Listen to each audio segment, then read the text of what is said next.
I've given you a bit of background as to what they're like. Now I'm going to show you where they're from on the animal. So here's a hind quarter. This is half a side of cattle. This is from one of our farmers in Holderman. It's a Larry Powell body. Larry does a beautiful job for us. So it's pure Angus. This one, he's the hind quarter. Hind quarter is made up of that. That would be his hind. This is his hip. And then it leads on down into his loin. This connects onto here. That is cut off there. If this was hanging as a whole side, that would connect onto there. That's where the animal's head's from. This is his neck. That's up into his chuck. And that basically, there's your prime rib. I'll give you a quick anatomy lesson. That's your prime rib in there. There's your breast, your brisket's all down there. You have your short rib meat all in here. And there's your blade on the back there. You bone all that out like that. So, but I'll concentrate on, for the meantime, I'll concentrate on the hind here. So the flank, if I peel that out, Neil, if you can come in and see that, there's your flank steak right there. So I'm going to peel that out for you just quickly. And the main thing is,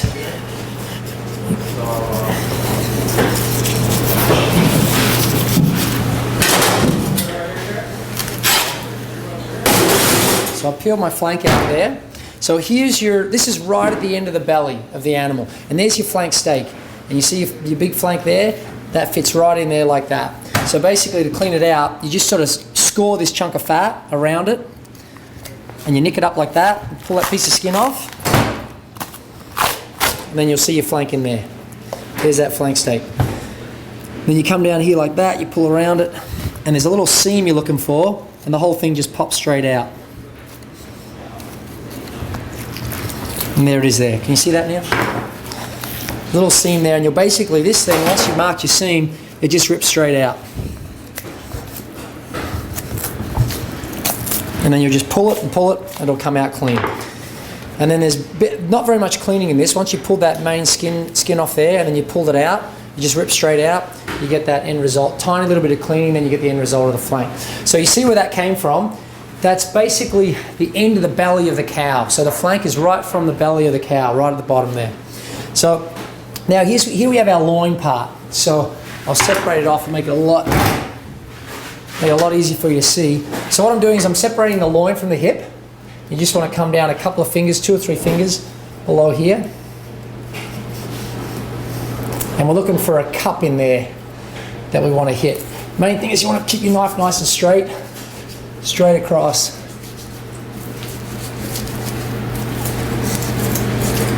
And there's that magic sound. That tells us we've hit the cup. We'll always release a little bit of blood there. So your cup you're hitting is the joint. It goes up.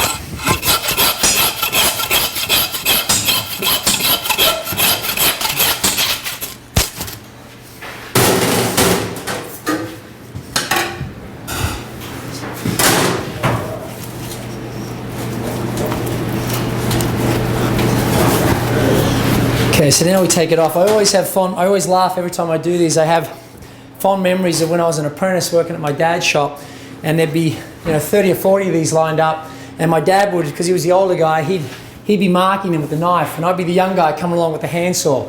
And after you got about a dozen done, you'd feel like your right arm was going to fall off. Anyway, so we pull this up. The main thing is we want to take this off clean. So we pull it up like that in a straight cut. It's very important you get a straight cut. So you want that nice and flat. So here, for it to be nice and level across there. Okay, so now back to the alternatives. So this muscle here, if you want to come around now, get close in on it. This is the loin. There's our beef tenderloin. Runs inside right inside the rib cage there, or not inside the rib cage, right inside the backbone, should I say, that runs down the animal.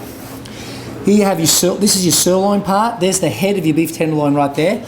But what we're focusing on is the alternative. So here's our bavette. And you see our bavette, it runs right inside the loin and right along the tenderloin. So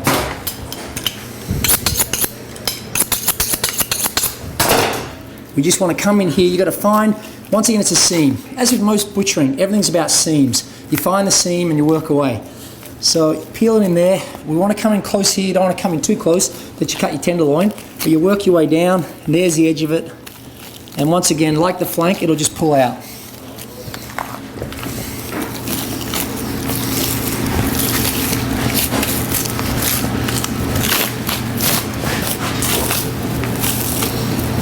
So there we pull out our whole bavette.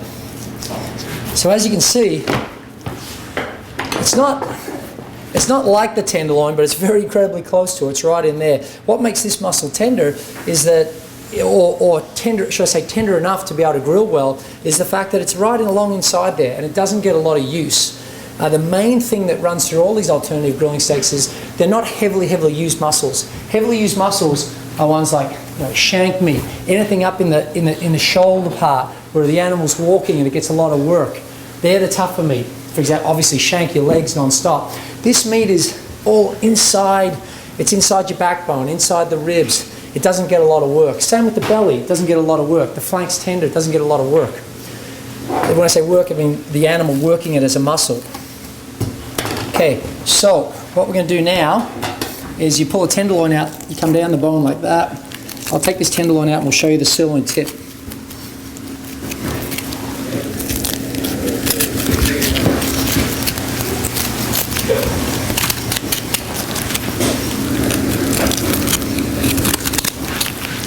So this, you're coming right down the bone. And alleviate the head of it off first, best as you can. And then the main thing is you want to, this is super expensive, so you don't want to leave any meat on the bone, being the tenderloin.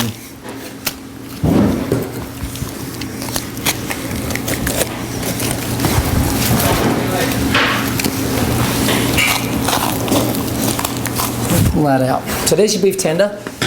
Obviously it's got to be completely cleaned up, but we're not focusing on that today. It's all about alternatives. So we want to come down, I want to show you this sirloin cap. And the reason why, it should always be separated from the sirloin.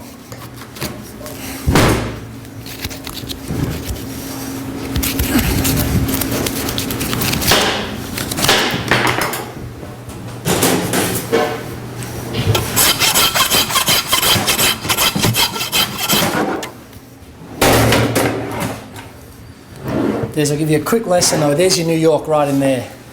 So that's your New York steak. There's that lovely Larry Powell body. You can see that. This has already had a couple of weeks age hanging, but see that beautiful little eye and nice little bit of marbling there. But so anyway, that's your New York steak. So you can see your tenderloin there runs right alongside, inside that, and on the other side of the rib is your New York. Here we've taken our sirloin off. The sirloin leads up into the hip. Your top round, bottom round, inside out, all in that hip part. So I'll just take this bone out and then I'm going to show you the sirloin cap.